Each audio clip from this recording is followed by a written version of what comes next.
Ketua Partai Keadilan Sejahtera (PKS) Ahmad Mabruri menyatakan bahwa partainya akan mengusung Muhammad Sohibul Iman sebagai calon gubernur DKI Jakarta 2024, bukan Anies Baswedan. Mabruri menjelaskan bahwa Sohibul Iman dianggap memiliki pengalaman dan kompetensi yang tepat untuk memimpin Jakarta, mengingat rekam jejaknya yang solid dalam politik, birokrasi, dan pendidikan source, Lapat Source. Sementara itu, pengajuan nama Anies sebagai calon gubernur oleh Dewan Pimpinan Tingkat Wilayah (DPW) PKS Jakarta belum tentu diterima, dan keputusan akhir akan ditentukan dalam rapat pengurus partai SPLAP Source. Hal ini menunjukkan adanya pergeseran dalam dukungan PKS, yang sebelumnya juga telah mempertimbangkan Anies sebagai kandidat, namun kini lebih memilih untuk fokus pada kader internal yang dinilai lebih dapat diandalkan dalam pilkada mendatang. PKS tidak mengusulkan Anies Baswedan sebagai calon gubernur DKI Jakarta 2024 dengan beberapa alasan. 1.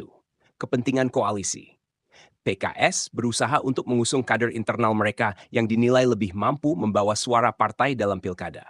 Mereka menganggap Muhammad Sohibul Iman sebagai kandidat yang lebih memenuhi syarat untuk memimpin Jakarta berdasarkan pengalaman dan latar belakangnya dalam politik dan birokrasi, Lapat Source. Strategi internal. PKS telah memperlihatkan ketidakpastian dalam mengusung Anies, terutama setelah melihat dinamika dalam dukungan dari partai-partai koalisi lainnya seperti Nasdem.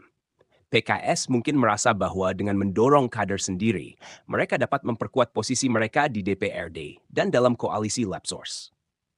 3. Perubahan arah dukungan. Sebelumnya, PKS telah menunjukkan dukungan untuk Anies. Namun dengan perkembangan terbaru dalam koalisi dan penilaian terhadap peluang politik, keputusan untuk tidak mengusulkan Anies menjadi langkah strategis untuk memastikan keberhasilan dalam pemilihan mendatang. Terus terang kita sudah berjuang. Sejak awal kita mengeluarkan SK. Tahu tanggal 25 Juni kita juga sudah deklarasikan akan mengusung Pak Anies dan Sohibul Iman. Hanya dalam proses perjalanan waktu, karena kita kurang 4 kursi, kita nggak dapatkan partai lain untuk memberikan juga dukungan ke Pak Anies. Sehingga sampai tanggal 4 Agustus, deadline yang kita berikan kepada Pak Anies Rashid Baswedan nggak kunjung dapat SK dari partai lain selain PKS. Nah, sejak itulah kemudian kita mencabut SK usungan terhadap Pak Anies dan Sohibul Iman untuk kemudian dialihkan kepada RK dan Suswono. Nah, adapun kaitan bagaimana kita dengan pendukung konstituen kita, insya Allah dalam perjalanan waktu kita akan terus melakukan edukasi politik terhadap struktur kita agar tetap solid, termasuk juga kepada pemilih agar juga paham kenapa PKS melakukan kebijakan yang seperti itu.